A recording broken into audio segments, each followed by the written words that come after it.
"Help you, sir?" he said. "I'm a reporter," he said. "Is there someone I can speak to about Mr. O'Hara?" "It'd be Ms. Winthrop you'd want to see, but she's busy." "I'd only need a few minutes."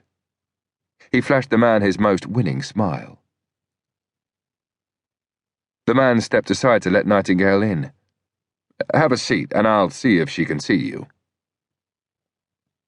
Nightingale sat on a straight-backed wooden chair. Leading off from the lobby were two corridors, and as he looked down them, he could see some of the residents leaving or going back to their rooms. None of them looked to be in good shape.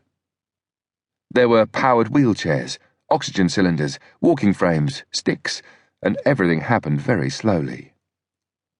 The man in the white coat was back. "Miss Winthrop will see you, sir. This way." He led Nightingale to a dark wooden door, knocked and showed him in. The office was large and bright, with one wall pretty much all window, and an expensive-looking wooden desk at the far end. It looked solid rather than veneered, and there was a matching nameplate on the desk, which informed him he was in the presence of Elaine Mayfield Winthrop, Facility Director. Ms. Winthrop was around 40, blonde, though probably not by birth, wearing black glasses with upswept frames and a dark green business suit, though the desk prevented Nightingale from seeing whether it came with a skirt or pants. She didn't get up as he entered, and showed no inclination to shake hands. "Please, have a seat. Marlon tells me you're a reporter. How may I help you?" Nightingale settled into his chair, looked straight into her eyes and smiled again. "I'm working on an article about old folk who disappear. Maybe create a little more interest in their cases. People are always far more concerned about children than vulnerable adults. Maybe I could redress the balance a little." "You're from England?" "Yes, but I've been working in the States for a few months now." He flashed her what he hoped was a boyish smile. "Do you mind if I ask you a few questions about Mr. O'Hara?" "Father Mike, we called him. The police have already asked us a lot of questions." "I'm sure," said Nightingale. "I'm not trying to investigate the case, just maybe try to get a human interest angle on it. It was 5 weeks ago, is that right?" "Yes, the 18th. We noticed at lunchtime that he hadn't come in. We looked everywhere and found no sign of him." "How long had he been here?" 5 years.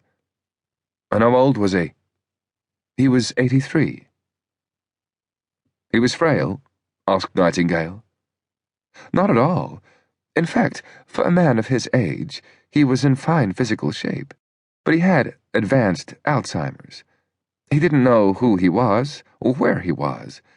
He couldn't do much for himself, except light cigarettes and read his Bible." "He was a smoker?"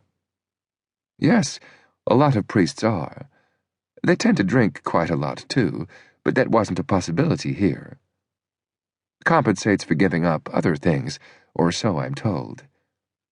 He used to sit on the bench out front whenever the weather was nice enough, like I said, smoking and reading the Bible." "You let a man with advanced Alzheimer's sit out front alone?" "He wasn't the sort to wander. It seemed to make him happy, sitting outside. When he first came to join us, he was far more self-aware, and that's the way he always liked to spend his days. He was quite safe out there. The attendants checked on him every half hour or so, and he always came back in at the lunch or dinner bell." "Until the day he didn't?" Ms. Winthrop sighed. "Until the day he didn't. When we noticed he wasn't in for lunch, we searched the building and the grounds. His Bible was still on the bench, but not a trace of him. He'd just disappeared. Of course we called the police. We are desperately worried." "Were the police any help?" Ms. Winthrop looked pained. "Not really, no. I filed a missing persons report, but I got the impression they weren't going to do much in the way of a search. I tried the Chronicle, but they weren't interested either."